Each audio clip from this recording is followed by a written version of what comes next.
My sister drained me for years, squandering cash I lent while our parents guilt me to keep helping. Her lies and laziness tore our family apart, leaving me broke and resentful. Finally, I snapped, exposed her mess to everyone, and cut her off for good, reclaiming my life as she spiraled. I'm 32, and for the last few years, I've been stuck in this cycle with my younger sister, Harper, who's 28. She's the kind of person who can charm her way out of anything, but when it comes to money, or really any kind of responsibility, she's a total train wreck. And somehow, I've ended up as the one who's supposed to keep bailing her out. It's gotten to the point where I'm starting to feel like I'm drowning, and I don't know if I'm the jerk for wanting to just walk away from it all. Let me back up a bit. Growing up, Harper was always the golden child. She's got this big personality, loud laugh, quick with a joke, the kind of person who lights up a room. I'm more the quiet one, the reliable one, as Mom always put it. I didn't mind that label when I was a kid. It made me feel like I had a role in the family. Our older sister, Everly, who's 35 now, was always the practical one, straight A student, moved out at 18, built her own life. Me and Harper stayed closer to home, though. Mom and Dad live about 20 minutes from my apartment, and Harper crashes with them half the time when she's between places. Harper's money problems started small. Back when she was, 22, she'd call me up every now and then asking for $50 here, $100 there. "I'll pay you back, Hunter, I swear," she'd say, and I'd just shrug and Venmo her because it wasn't a big deal. I had a decent job, nothing fancy, just tech support for this mid-sized company. And I figured that's what brothers do, right? Help out. But then it started ramping up. By the time she was 25, she'd lost her third job in 2 years, and those little loans turned into, "Hey, can you cover my phone bill?" Or, "I'm short on rent again." I'd ask her what happened, and it was always some excuse. Her boss was a jerk, her roommate screwed her over, her car broke down. Never her fault. Mom and Dad didn't help. They've always had a soft spot for Harper. Mom especially. She'd say stuff like, "She's just finding her way, Hunter. You were lucky to figure things out early." Dad would grumble about it, but he'd still slip her cash when she'd show up at their house crying about how tough life was. I think they felt guilty because Harper had a rough patch in high school, got in with a bad crowd, dropped out for a bit before getting her GED. They've been trying to make it up to her ever since, like it's their job to fix her life. Meanwhile, I was busting my ass to keep my own life together. I'm not rich or anything. I make enough to pay my rent, keep my car running, and put a little aside. I've got a girlfriend, Sarah, who I've been with for 2 years now. She's awesome, works as a nurse, super patient. But even she's starting to get fed up with how much Harper's drama bleeds into our life. Sarah's the one who first pointed out how weird it was that I'd lent Harper over $2,000 in the last year alone and hadn't seen a dime back. "She's not even trying, Hunter," Sarah said one night while we were doing dishes. "She knows you'll cave." That stuck with me, but I didn't know how to stop. The breaking point came about 6 months ago. Harper called me in a panic, saying she was getting evicted. She'd been living in this crappy one-bedroom place downtown, and apparently, she hadn't paid rent in 3 months. 3 months. I asked her where the hell all her money went. She'd been working some retail gig at the mall, and she just mumbled something about unexpected expenses and started crying. Mom got on the phone next, begging me to help. "Hunter, she's got nowhere to go. We can't take her in right now. Dad's got that knee surgery coming up, and we're stretched thin." I could hear Harper sobbing in the background, and I caved. Again, I sent her $800 to cover 1 month and told her she had to figure out the rest. She didn't. 2 weeks later, she texted me saying the landlord was still kicking her out because she couldn't come up with the back rent. I was pissed. What did she do with the money I sent? She claimed it went to late fees and groceries, but I didn't buy it. I drove over to her place to see what was going on, and the apartment was a mess. Empty wine bottles on the counter, takeout boxes everywhere, and a brand new pair of boots by the door that definitely didn't look cheap. I lost it. "Are you kidding me, Harper?" I yelled. "I'm killing myself to help you, and you're out here buying crap you don't need?" She just stared at me, teary-eyed, and said, "You don't get it, Hunter. I'm trying. Life's just harder for me." That fight was bad, but it wasn't the end. After she got evicted, she moved back in with Mom and Dad, and I thought maybe that'd be it. Maybe they'd deal with her now. Nope. A month later, Mom called me saying Harper's car got repossessed because she hadn't made payments in forever. Apparently, she'd been borrowing Dad's truck to get around, but he needed it back for work, so now they were asking me to chip in for a cheap used car. Just a couple thousand, Mom said, like it was nothing. We'd do it, but we're still paying off Dad's medical bills. I told her no, I couldn't afford it, and I was done. Mom got quiet, then said, I didn't think you'd turn your back on family like this. That hit me like a punch to the gut. Everly, our older sister, has been watching all this from the sidelines. She lives an hour away with her husband and kid, and she's basically washed her hands of Harper. We met up for coffee a few weeks ago, and she didn't hold back. You're an idiot for keeping this up, Hunter, she said, stirring her latte. She's never gonna change. Mom and Dad spoiled her rotten, and now they expect you to pick up the slack. Cut her off. Everly's always been blunt. She's the type who'd rather die than ask for help, but it's easy for her to say. She's got her perfect little life, no baggage dragging her down. Still, part of me wondered if she was right. But it's not just Mom and Dad piling on the guilt. The rest of the family's gotten involved too. My aunt, Mom's sister, called me up after hearing about the car thing and gave me this whole lecture about how family sticks together and how I'd regret it if I let Harper hit rock bottom. Meanwhile, my cousin texted me saying Harper's a leech and I should have stopped helping years ago. It's like I can't win. Half the family thinks I'm a saint for helping, the other half thinks I'm a sucker. I don't even know what I think anymore. Sarah's the one who's kept me sane through this, but even she's starting to crack. Last month, we had to push back a trip we'd been planning because I'd lent Harper another $300 for emergencies. Sarah didn't say much at first, just nodded and said, okay, we'll figure it out. But later that night, she sat me down and said, I love you, Hunter, but this is our life too. I can't keep watching you sink because of her. She wasn't mad, exactly, just tired. And that scared me more than if she'd yelled.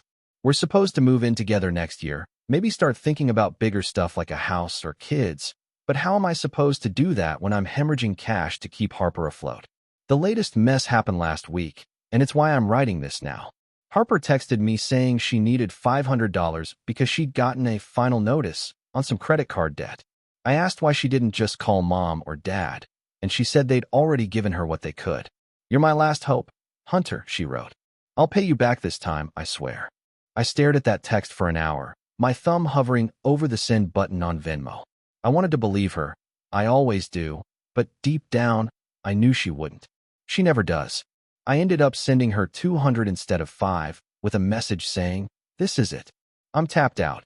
She didn't reply, but Mom called me the next day saying Harper was devastated and that I'd broken her heart.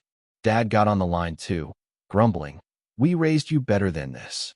I've been replaying that call in my head ever since. I feel like garbage, like maybe I am letting them down. But then I look at my bank account, down to fumes because I've been playing ATM for Harper, and I get mad all over again. I talked to a buddy about it over beers the other night, and he said I should post here on Reddit to get some outside perspective. He's the one who said strangers might see it clearer than I can right now. So here I am, spilling my guts. Harper's still out there, probably mad at me, probably telling Mom I'm the bad guy. Everly's probably rolling her eyes from her perfect little bubble. Sarah's still by my side, but I can tell she's waiting for me to pick a lane, her or my family. And me? I'm just tired. I don't want to abandon my sister, but I don't know how much more I can give before there's nothing left. Am I the bad guy here? Am I screwing up by not helping more, or by helping at all? I just need someone to tell me straight. Update incoming. Update. This is what has happened since then. Hey, everyone. It's been a while, about 10 months since I last posted here. A lot's gone down, and I figured it was time to fill you in. Last time, I was a mess, stuck bailing out my sister Harper over and over while she kept screwing up her life and dragging me down with her. I was torn between family guilt and just wanting to live my own damn life. Thanks for all the comments back then. They really made me think. Here's what's happened since. After that last post, things didn't get better right away. Harper kept texting me for money, smaller amounts at first, like $50 for gas or $100 for groceries. I'd send it sometimes, just to shut her up, but it was eating at me. Sarah was getting quieter about it, but I could tell she was done. One night, she just looked at me over dinner and said, I'm not going to keep doing this with you if you don't figure it out. That was the push I needed. I couldn't lose her over this. So, I tried setting boundaries. I told Harper I was done sending cash unless she showed me a plan, like a real budget or a job that stuck. She flipped out, called me selfish, said I was abandoning her when she was at her lowest. Mom jumped in too, leaving me voicemails about how disappointed she was. Dad didn't say much, but I could hear him in the background muttering about me, turning my back. It sucked, but I held firm for once. I thought maybe that'd be enough to shake things up. It wasn't. Harper stopped texting me for a bit, and I thought she'd finally gotten the hint. Then, about 3 months after my post, Mom called me in tears. Harper had racked up a huge credit card bill, something like $5,000, and the bank was calling the house nonstop because she'd listed Mom and Dad's number as a backup. Mom begged me to help just this once so they wouldn't lose their savings bailing her out. I said no. I told her Harper needed to deal with it herself. Mom hung up on me, and we didn't talk for weeks after that. That's when the new problem hit.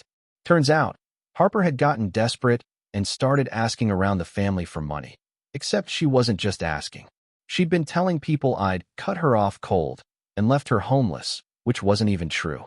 She was still crashing at Mom and Dad's, but she played it up like she was sleeping on the streets because of me. My aunt bought it and loaned her $1,000. My cousin heard the story and called me a prick for letting her suffer. Word got back to Everly, who texted me saying, "She's trashing you to anyone who'll listen. Watch your back." It was a gut punch. Harper wasn't just irresponsible anymore. She was actively trying to tank my reputation to keep the cash flowing. I was pissed. I mean, I'd spent years propping her up, and now she was painting me as the villain? I stewed on it for days, pacing my apartment while Sarah watched me unravel. She finally grabbed my arm one night and said, "You've got to end this, Hunter. Not just for me, for you." She was right. I'd been half-assing my boundaries, still letting guilt pull me back in. It was time to stop playing nice. So, I did something extreme. I called a family meeting, Mom, Dad, Harper, and Everly on Zoom since she's farther away. I laid it all out. I told them I was done, not just with money, but with Harper's whole mess. I said I'd been keeping records of every dime I'd sent her over the years, almost $15,000 since she was 22, and I wasn't asking for it back, but I was done being her bank. Then I dropped the bomb. I told them if Harper kept spreading lies about me, I'd start telling the truth about her, like how she blew rent money on boots and wine while I was scrambling to help. I said I'd send screenshots of her begging texts to anyone who asked, family or not. "You want to play dirty?" I said, staring at Harper through the screen. "I can too." She lost it, screaming that I was a liar, that I'd always hated her. Mom tried to calm her down, saying I didn't mean it, but I cut in and said, "No, I do. I'm out." Dad just sat there, looking tired. Everly, though, she smirked and said, "About time, Hunter." I hung up after that, hands shaking but feeling lighter than I had in years. The fallout was immediate.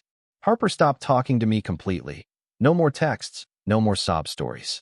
Mom and Dad went quiet too, probably mad or embarrassed. I heard through Everly that Harper tried hitting up other relatives, but word had spread after my stunt. My aunt called me to apologize after Harper ghosted her on that $1,000 loan.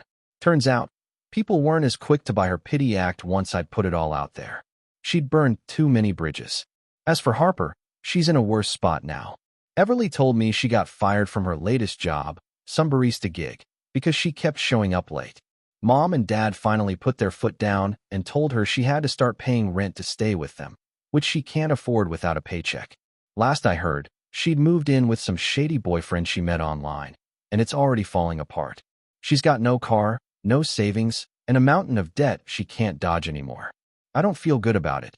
She's still my sister, but I don't feel guilty either. She dug her own hole. Me? I'm doing better than I expected. After that meeting, I blocked Harper's number and told Mom and Dad I needed space.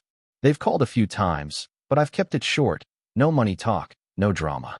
Sarah and I moved in together last month, and it's been a game changer. We're saving up for a real vacation, not just a weekend thing, and work's been solid. I even got a small raise, which feels like a win after all the stress. Cutting Harper off didn't just save my bank account, it saved my headspace. I sleep better now, not wondering when the next crisis text is coming.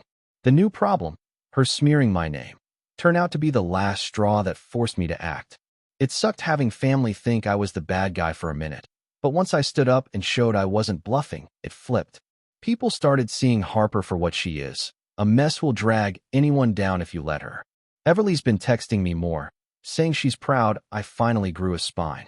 She even came over with her kid last weekend, and we just hung out. No family baggage, just normal sibling stuff. It's weird how much closer we've gotten now that I'm not stuck in Harper's orbit. I still think about her sometimes, wonder if she'll ever turn it around. But I'm not holding my breath, and I'm not jumping in to save her anymore. Sarah says I've finally picked myself over the guilt, and she's right. It's not perfect, Mom and Dad might never fully get it, but I'm not drowning anymore. So, yeah, that's the update. Life's messy, but it's mine again. Am I out of line for how I handled it? Let me know. Thank you for tuning in. I hope you enjoyed the story. Don't forget to subscribe and hit the notification bell so you never miss our daily updates.